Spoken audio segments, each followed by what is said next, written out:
Hi everyone, my name is Nicollette. I am a Master's of Social Work student at the University of Toronto, currently completing my practicum with For a Safer Space. I'm excited to share information about understanding what emotional and verbal abuse is and how it can affect ourselves personally and those around us. So, what is abuse? Abuse can be defined as a traumatic situation that can come in forms other than physical bruising or scars. So sometimes we may not have the ability to physically see evidence or proof that someone is being abused. Forms of abuse. So there's many different forms of abuse, and it can come in the form of financial, physical, sexual, elder, emotional and verbal, psychological and mental, as well as cultural, spiritual, and identity. As mentioned before, abuse can come in many forms of harm other than physical. This is important to remember as we often associate abuse with physical harm or evidence. Understanding abuse comes in many forms other than physical is helpful in remaining mindful of practicing self care and love. In previous videos, I have covered financial, physical, sexual, and elder abuse. Today, I will be focusing on emotional and verbal abuse. Gender-based violence. So it's important to remember that emotional and verbal abuse can be a form of gender-based violence that results in abusers undermining their partner's confidence and self-worth. Gender-based violence refers to harmful acts directed at an individual based specifically because of their gender. It is rooted in gender inequality, and the abuse is based on power and harmful gender norms. So, verbal abuse is when one uses language to hurt another person. This might involve speaking aggressively or violently, or it could mean not saying a single word. Emotional abuse, on the other hand, utilizes hurtful tactics that are rooted in one's emotions to manipulate and mistreat the victim. So, verbal and emotional abuse are often used interchangeably, but while they might overlap, it's very important that these two different forms of abuse have two different characteristics. Common forms of verbal and emotional abuse. With verbal abuse, a few common forms of this could include withholding, countering, and discounting. With emotional abuse, a few common forms of this could include criticism, humiliation, and control. If the abuse is primarily characterized by the use of language to tear a person down, it's most likely verbal abuse. If emotional tactics are being used instead, it's likely emotional abuse is taking place. Emotional abuse versus verbal abuse. There is a difference between the terms, and grouping the terms together may prevent detecting these forms of abuse altogether. Understanding the differences between these two terms is important, as although again they can overlap, verbal abuse and emotional abuse are very two different forms of abuse with distinct characteristics and effects. Now, let's understand the differences between the two a little bit more. Verbal abuse can be seen as the aggressive use or suppression of language. As mentioned before, if the abuse is primarily characterized by the use of language to tear a victim down, it is most likely a form of verbal abuse. It's important to remember verbal abuse is not always someone yelling when they are in a bad mood.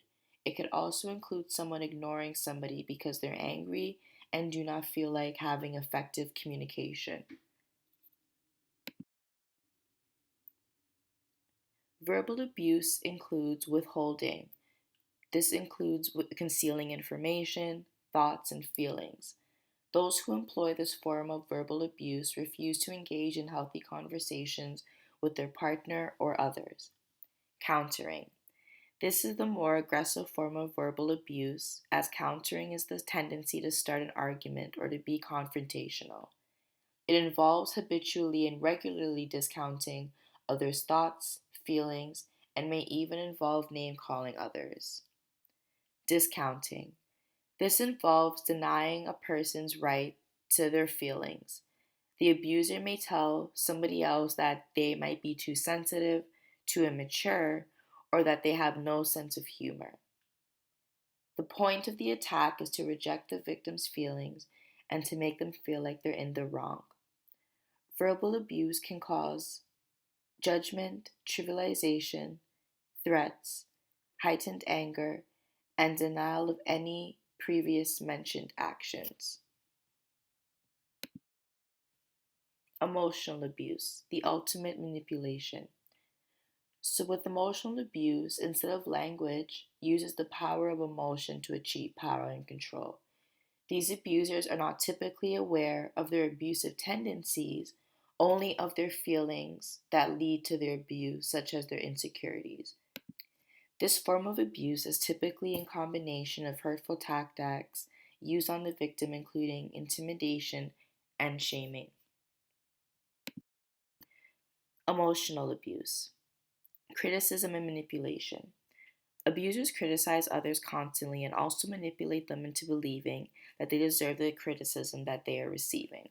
So, for example, if someone were to make a mistake, it would be so that somebody calling you a name makes you feel like you deserve to be called that name. Again, even when making an honest mistake. Humiliation. The abuser relentlessly puts others down and in front of other people. Humiliation includes embarrassing others in front of people by speaking negatively on their maybe recent letdowns or maybe even their accomplishments. Control. Abusers who emotionally abuse others will often try to control them so that they are able to financially abuse them in a way that makes them not independent financially and socially. So, this might be in a way that they cry to get their way so that they are able to emotionally abuse the person. In addition to these tactics, emotional abuse also can involve mind games, isolation, and excuses for the unacceptable behavior.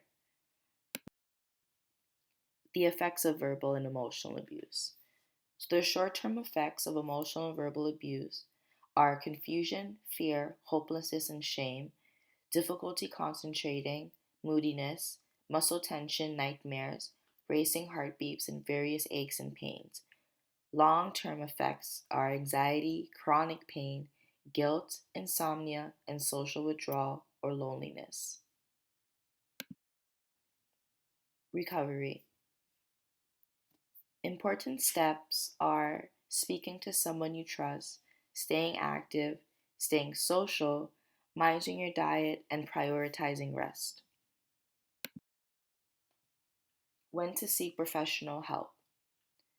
So, when your coping mechanisms involve avoiding social situation, coping with drugs and alcohol, you're feeling frequently fearful or anxious, having frequent nightmares or flashbacks, unable to carry out responsibilities or even sleep, the ability to attend therapy or support groups are just a few ways to address the effects of both emotional and verbal abuse.